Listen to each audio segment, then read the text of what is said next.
G'day guys, and welcome to a huge edition of the Before You Bet Racing Preview, taking a look at all the action today, Friday the 25th of September, and tomorrow, Saturday the 26th of September. We've got 3 Group 1 races around Australia this weekend. We're really in the thick of the spring now. Kicking off tonight at Moonee Valley with the Group 1 Moir Stakes.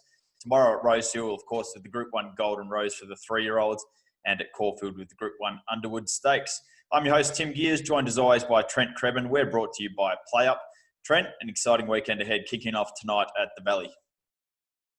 Yeah, it's a great race tonight. Sparks will fly over the 1,000 metres at the Valley, and then a couple of hot races tomorrow as well. So it should be a cracking weekend, and really keen to get stuck in again. Now, we'll be taking you through our best bets of each meeting in this video. We'll have a separate preview like we did last week, taking you through the 3 Group 1 weekends, the 3 Group 1 races this weekend in more depth. So keep an eye out for that video. We'll put the link in the description below. But we'll quickly run through our best bet and best value for Moonee Valley, Caulfield and Rosehill. We'll kick off with you, Trent, over at Moonee Valley tonight. And your best bet comes up in race number 3. It's horse number 4, Alpha Oro, currently $1.95 with PlayUp. This is the 955-metre dash. Yeah, I'm pretty keen that just class gets Alpha Oro home in the 955. He's not really a 955 horse, whereas most of these are, which can be a little bit tough, but I just think he's got quite a few lengths of class on these gallopers here. He comes here after a short break. He had a slight issue there. He's had a couple of jump outs. He's looked very sharp in both of them. I think he is, a really good chance. Barrier 1, potentially a little bit tricky at the Valley, but I think he's got the speed to really hunt up along the rail. So I can't really imagine a scenario where he gets buried along the inside. So he should have clear air. He loves all track conditions. If we do get that rain expected tonight, it's only going to make him better. He's a tough horse. He's really hard to get past. He'll fly around the bend. And I just think in a race full of, those kind of 955 off-season-y kind of sprinter horses, he's one that can really progress to group class racing this spring or next year. And I think he's just going to be too good here at the Valley. We'll move on to your best value bet of the day tonight at Moonee Valley. Comes up in race number 6. This is the Group 3 JRA Cup. And you're with horse number 1, Mirage Dancer, currently $7 with PlayUp.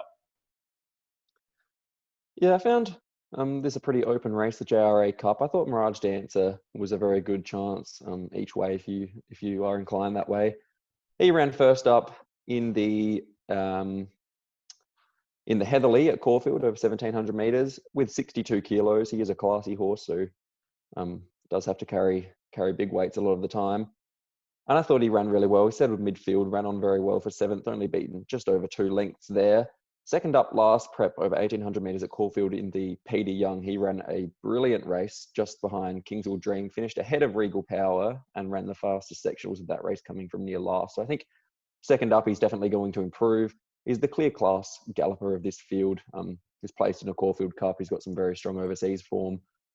He is one that draws barrier 1 that's going to be a bit tricky. Unlike Alpha Oro, he's probably going to be just off the pace. I think he can hunt up a little bit from the inside gate there and be, maybe just forward of midfield. But I think if Zara can get off the rail nice and early, he's going to be very hard to hold out late in a very tough race. We'll move on quickly to Rosehill for Group 1 Golden Rose Day, and we'll get through my best bets. My best bet comes up in race number 4. This is the Group 3 Gloaming Stakes. And I'm with a horse coming off a bit of unconventional form for a race like this. My best bet of the day is horse number 3, Love Tap. He's currently around $2.25 with PlayUp. He comes into the Gloaming undefeated, 3 from 3, this 3-year-old gelding. He's a grey horse, so you won't miss him. His 3 runs have been at Nowra and Goulburn. His past 2 wins have had about a combined winning margin of 9 lengths. So he's proven much too good for those fields. And this is a big step up in class coming from Goulburn to a Group 3 on a Saturday at Rosehill. But I think this horse has got plenty of ability. And I think he'll win again. He really couldn't have been more impressive in what he's done so far.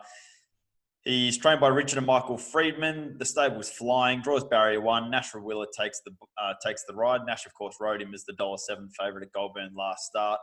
And I just think this race is short of really top quality. And I'm not saying Love Tap's necessarily the top quality, but I think he's got plenty of ability now. I think he's relatively unexposed. So against a field of horses that I think are kind of B and C graders, I think he is well on his way to winning this.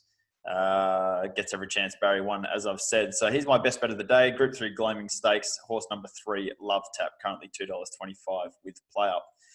My best value bet of the day, and I'm very, very keen on this one, and I know Trent's probably going to argue with me about this one, but my best value bet of the day comes up in race number 6. It's horse number 8, Scarlet Dream. Now, this horse has a bit of a funny pattern because first up from a spell, it always is right in the finish, but it tends to taper off quickly after that. This is a race, a Group 2 over 1,500 metres. Now, this horse has had 4 starts first up from a spell and has run second in all 4 starts. First up, last preparation, it ran in Melbourne over the mile at Caulfield. It really probably should have won that race. It was beaten by a nose. And then it went on to do not a lot in the following 4 starts after that. So first up's when you need to back this horse. She comes in first up here with a trial under the belt. Tommy Berry for the Hawks stable. Drawn a little bit awkward out in barrier 14, but I think $26 is a huge price here. We're getting $6 or $6.50 for the place. And as I've said, you really need to catch this horse first up from a spell.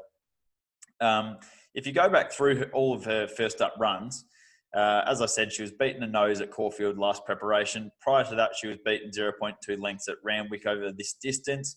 The preparation before that, she was beaten a nose at Rosehill. And on debut, she was beaten a nose at Nowra. So out of 4 first up runs, the furthest she's been beaten is 0.2 lengths. So I'm really expecting a big run here. So long as she gets a decent run from barrier 14, I think she's going to run an enormous race here at $26. Lap up the $6 or $6.50 for the place and fill your boots. Trent, agree? Disagree? I know there's a horse in this race that you're pretty keen on. Yeah, I think you've made a pretty strong case there. Just, you said Scarlet Dream when you came in, and I just automatically pegged it as a non-winner there because she just never finds the winning post. But kind of looking back through her form, she keeps striking wet tracks, and she just doesn't handle them. I think she gets a good surface there. 1,500 meters, probably a touch short of her best, but she's been racing well over 1,400, 1,600 first up at some times. Her run first up at Caulfield last prep was very good, in probably a similar grade to this, kind of lining up the Melbourne and Sydney form. So I guess you could make a case. I think she's probably going to be a long way back from barrier 14, but if you can run on, the $6.50 the place is probably fair enough. I thought number 6 Looks Like Elvis was a really good chance, and that race has been well supported since markets went up. Had no luck first up behind Roheran and Probabile, and then second up in the tramway behind Dreamforce and Colding. Just had to be flushed out early, 3 wide, and make a long sustained run with no cover. I thought he'd be ready to peak here, down on 54 kilos from barrier 4. So I thought he was a good winning chance, but I can see your thought there with Scarlet Dream. We'll move on to Caulfield, and your best bet comes up in race number 5. And I can't wait to question you about this one, because the last time you jumped off a Cerise and White runner, it was showmanship. He came out and made you look a little bit silly there, and you're choosing to jump off Windstorm here. A horse that you've got a lot of time for, but you're going to oppose him here. Race 5, number 5, Buffalo River. It's your best bet of the day at Caulfield, currently $3.10 with PlayUp. Tell us your thoughts. Yeah, well, I think it's a race in 2 between Buffalo River and Windstorm. I'll actually start with Windstorm. I thought we both were very keen on him. You declared him last start at Flemington at 1,400 metres. I thought he was really a touch disappointing. He got a lovely run. The pace was quite strong, but I thought he had every chance. And I thought if he was the horse that he was, he would have been winning quite comfortably from that position. He only just managed to overrun a horse called Mulvada for second, and then got bloused late by Travi, my friend. I just thought that if he was the horse that he's shown that he was in Perth, I thought he'd be winning that. I think he'll turn the tables on Travi, my friend, here with a 3.5 kilo swing. But I think Buffalo River coming here fresh is the horse to beat, and has been very well supported as well, into about $3.10 now with PlayUp. This horse was down to run in the Rupert Clark Stakes last week. He just missed out on a run, just a little bit low in the ballot there. So I think he's going to be very forward for this run here if he was going to be running in a Group 1 first up. Just go back through his form last preparation. I think he's got the makings of a Group 1 horse here for sure.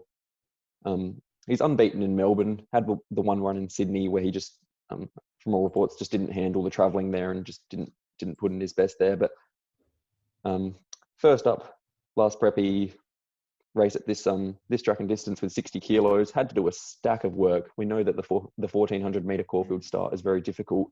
He jumped from an outside barrier, worked the whole race, only really found the front at about the 700 metre mark or so, and just kept kicking, went on to win by 2.5 lengths, put up some really strong numbers that day. I think if he produces that kind of performance again, Windstorm's really going to struggle to run him down. So I think at the prices, I just have to be with Buffalo River. But I do concede, I think it's just a race in two there, and they should be running the Quinella. Two queries for mine are two things I'll ask you about. The first one is Buffalo River on firm ground. What do you expect the track to kind of be like at Caulfield on Saturday? Because all of his best form has been on rain-affected ground. And the other thing is, and this is the one that really kind of caught my attention the other day, was listening to William Pike talk about Windstorm. And he noted how in his first two runs back this preparation, he'd kind of been a little bit switched off or a little bit lazy in his track work. And then the other day he was talking about how he thought this horse had really sharpened up since that last run. He was referencing the fact that normally this horse towers up Perfect Jewel in their track gallops, and Perfect Jewel was just beating him leading into those first two runs. And he said since that last run, he's returned to his normal track work. He's given Perfect Jewel to go by and in their gallops, and he thinks that he's really kind of started to switch on now. So that's an ominous warning. I think the last time Pike spoke about a horse like that, came out and ran pretty well. Yeah, that's interesting. I hadn't heard that from Pike. I think he's definitely going to improve with that 1400 metre run under his belt. Maybe just jumping from 11 to 1400 last start off quite a quick tempo just dulled him a little bit. I still think he's really going to struggle to run down Buffalo River if Buffalo River brings his best. You're right about the good track. I don't think it's going to be a good surface. We've got quite a lot of rain forecast tonight and tomorrow morning, potential hail and thunderstorms tomorrow morning in Melbourne as well. So I think we'll be on somewhere around that soft 6 kind of range, maybe a soft 5 at best. So I don't think it's going to be a firm surface whatsoever. And I just think Buffalo River's going to have a head start on him. He's going to be making him chase a long way out. And I'm just not sure that that's Windstorm's goal in life. We saw last start off a fast tempo that it was just, he struggled to really show his dynamic turn of foot. And perhaps he is just a touch better off a slow speed where he can really get comfortable and then let rip. So I think Buffalo River's going to really put him out of his comfort zone and make him do all the chasing and just see whether he is the horse that we both thought he was. Fair enough. Looking forward to the race. It's going to be a cracking contest. Two very exciting horses for sure. We'll finish off with your best value bet of the day at Caulfield. Comes up in race number 3. This is a 2,000 metre race, and you're with horse number 20. Now, he's currently in emergency, so we're hoping he sneaks his way into the field. Saracen Knight, second up in Australia for Danny O'Brien and Damien Lane. Finished midfield first up from 2 years off the track at Moonee Valley first up. Yeah, I thought the favourite here, Le Baul, is hard to beat. Coming off a Sandown win of 1,800 metres, but I thought that Saracen Knight, if he gets a run, is probably the value in the race. He ran first up over 1,600 metres, got back from drew the car park really, jumped okay, but just drifted back as we so often see. And I thought his run was really good. He kind of angled out into the clear and ran on strongly, only 2 lengths away in 7th. I thought his run was clearly better than number 7 Skyman, who's half his price here. I think stepping up to 2,000 metres is only going to suit. He draws barrier 1 here, so I think he can position up a lot closer. And you go back through some of his overseas form, and he's got some really strong SPs and some really strong form, albeit over only a limited racing career. He did start $8 in a Group 3 behind a horse called Flag of Honour, who has gone on to be a Group 1 winner over in the UK, run some really nice races behind horses like Magical, which is world-class form. So I think he's clearly got the talent there. And I just think second up here at 2,000 metres, drawn the inside, he's going to be able to settle up a lot closer. Damien Lane takes the ride, and I think that's the kind of ride that Damien Lane's perfect at, is just from the inside and picking those gaps at the right time. So I think if he gets a run, I'm definitely going to be having something on at the prices about $14 or so. I think he's a really good each way price in race 3. Perfect. Looking forward to the weekend of racing. It's going to be an absolute belter. Hopefully we found a few winners for you there with our best bets of the day. We'll try and link in the description below our preview of the 3 Group 1s. Again, they're the Moir Stakes, the Underwood Stakes, and of course the Golden Rose tomorrow.